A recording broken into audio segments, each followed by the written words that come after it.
Hey guys, Luke here back on Sean's channel. Today I'm bringing you guys my updated Spright deck profile. I stepped away from the Adventure Spright. I just don't think Adventure is that good of an engine to keep in Spright anymore, so I decided to go back to basics with just my pure Spright build.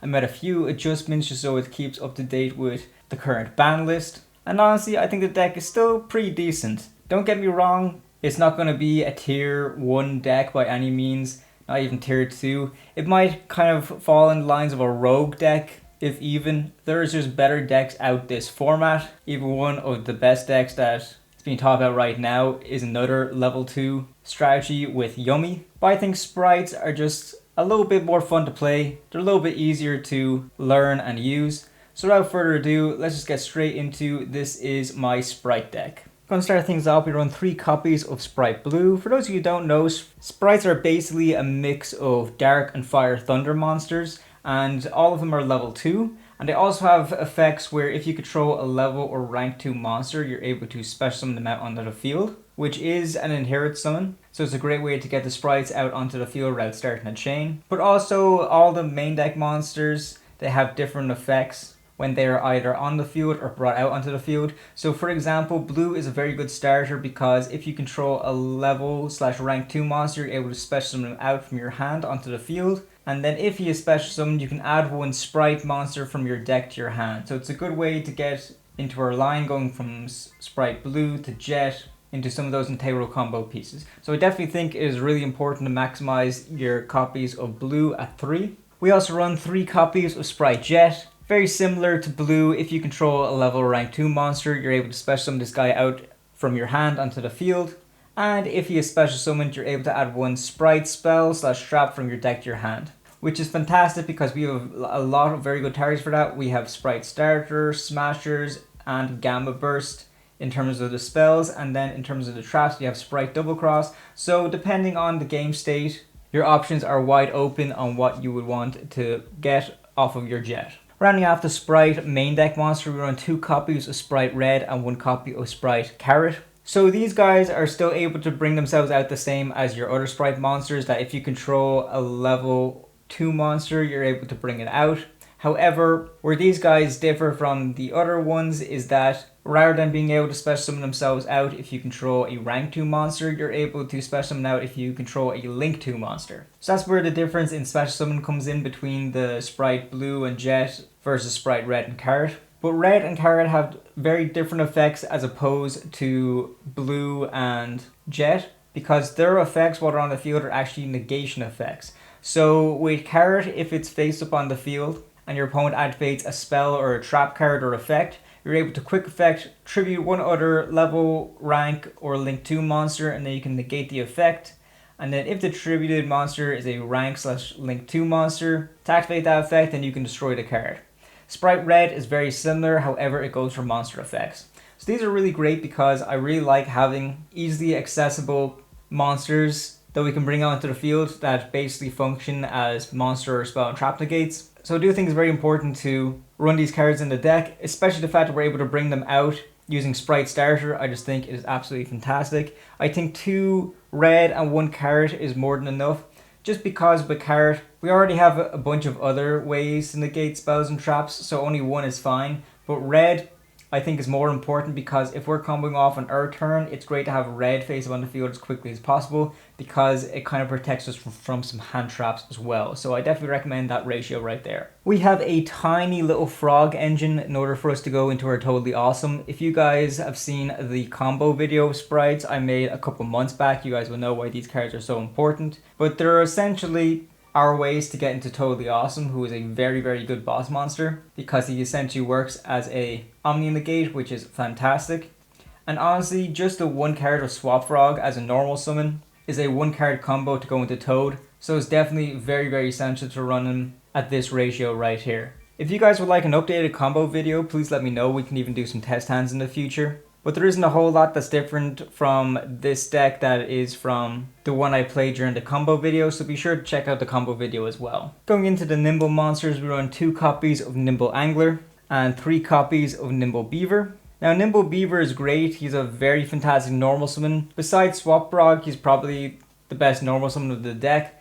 because if this card is normal summoned, you're able to special summon 1 level 3 or lower Nimble monster from your deck or graveyard, which is absolutely fantastic. It's able to get you 2 level 2 monsters on the field as quickly as possible from just the normal summon alone. So if I happen to open 1 copy of Nimble Beaver, I would normal summon him and then I'd bring out Angler. Mostly just because I like to have at least 2 Nimble Beavers in deck so that I'm able to pop off Nimble Angler's effect using Spright Sprint. So Spright Sprint has an effect that when it is link summoned, you're able to dump a level 2 monster from your deck, which of course the best option off of that is going to be Nimble Angler. Because Nimble Angler has the effect that if this card is sent from hand or deck to the graveyard, you can special summon up to 2 level 3 or lower Nimble monsters from your deck except for Nimble Angler. So of course, since you can't bring out Nimble Angler off of its own effect, it means that you're going to be going for your 2 copies of Nimble Beaver. So this is the ratio I definitely recommend you run. What you're able to do is if you just have the 1 card of Nimble Beaver in your hand, you're able to normal summon Beaver, bring out Angler, link 2 into Spright Sprint, Sprint effect, dump the other Angler from the deck, and then you're able to use that Angler in the graveyard to bring out your 2 Nimble Beavers that are left in the deck. So that's getting you 3 material out onto the field using the 1 normal summon Beaver.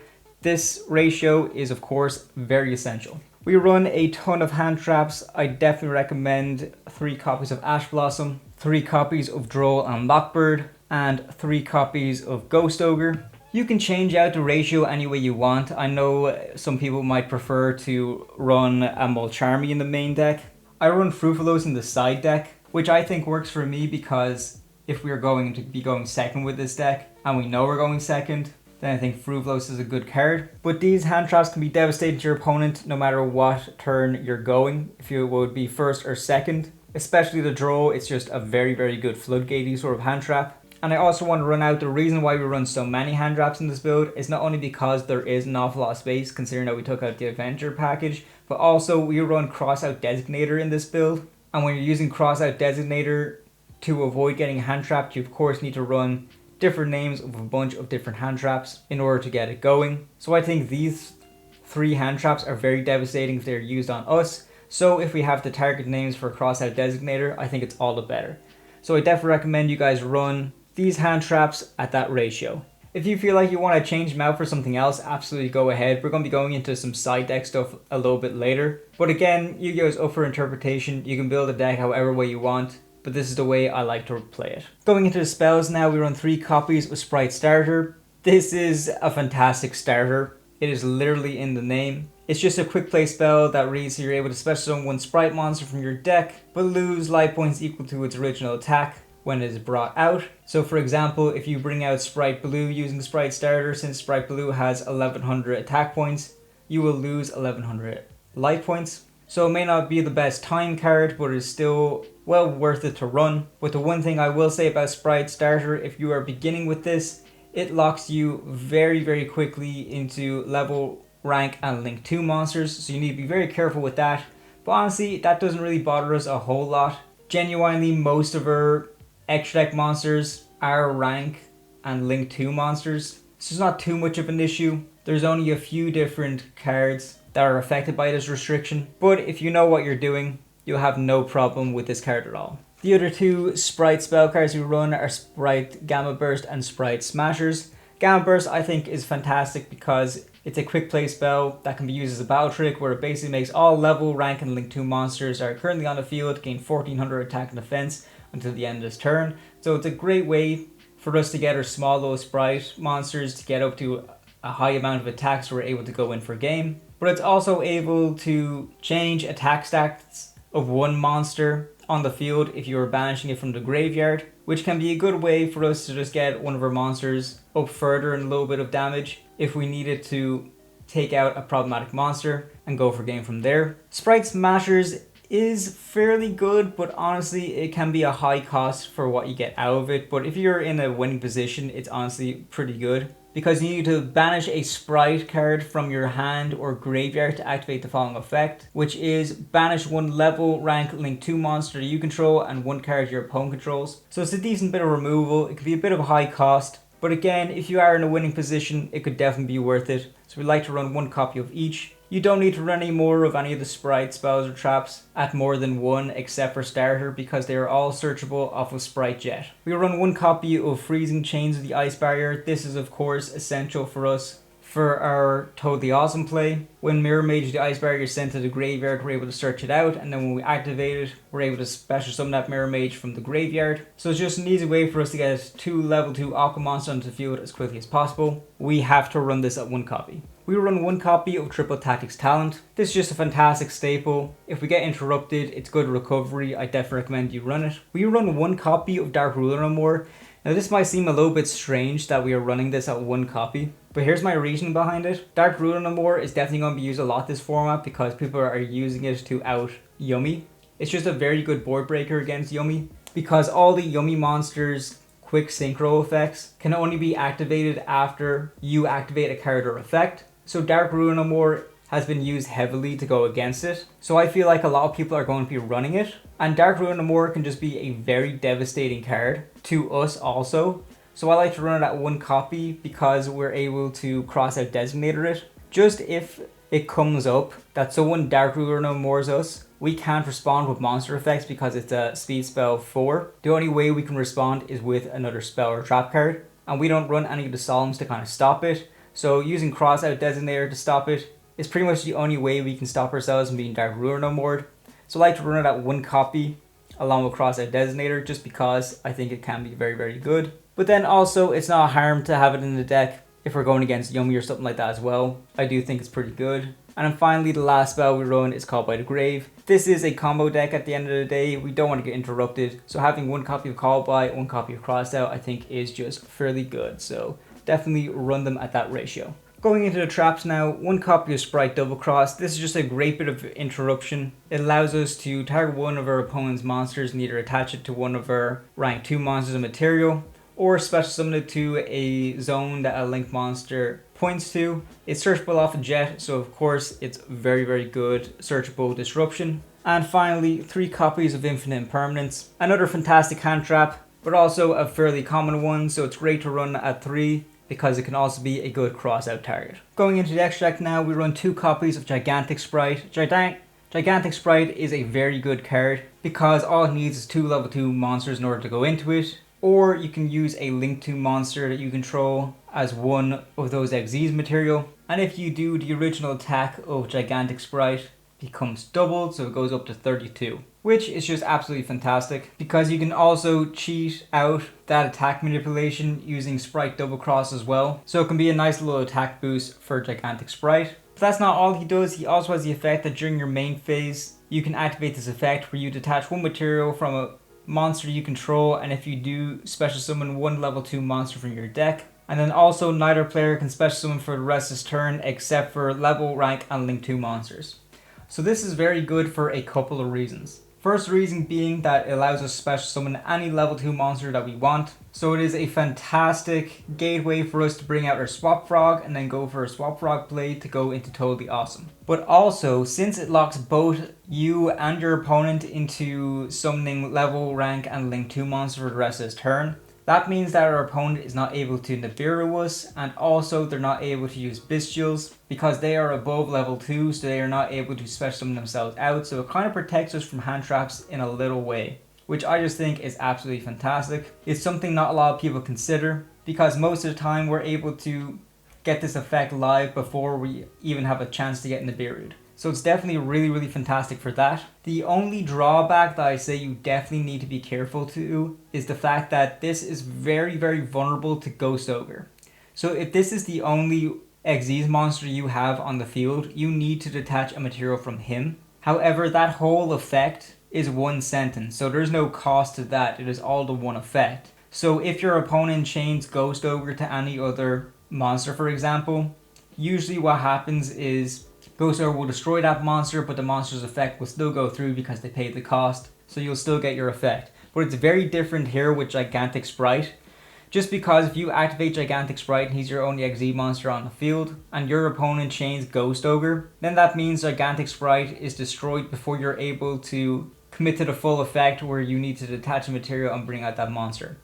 So it is very, very vulnerable to Ghost Ogre. But it is okay for a few reasons. One being Ghost Ogre isn't a particularly strong hand trap this format, so I don't think a lot of people will be playing it, so you probably don't need to worry about it too much. But also, we run Ghost Ogre and we also have Crossout, So if the opportunity presents itself, we might have a little bit of protection. But other than that, I think Gigantic Spright is definitely a very, very solid card that I definitely recommend you guys run at 2 copies. We run 1 copy of Toadally Awesome, very easy for us to bring out. All we need is Swap Frog to get the combo going to bring Toadally Awesome out into the field. Fantastic Omni Negate, and if we do negate the card and destroy it, we're able to set it to our field instead. So it can also be a very good way of stealing some of our opponent's very powerful cards. So Toadally Awesome at 1 I think is fantastic. The final 3 rank 2 monsters we run in this deck are number 65 Djinn Buster, number 2 Ninja Shadow Mosquito, and Onibimaru Soul Sweeper. They kind of just serve their own different purposes in the actual deck itself. You can pretty much change these out depending whatever you want.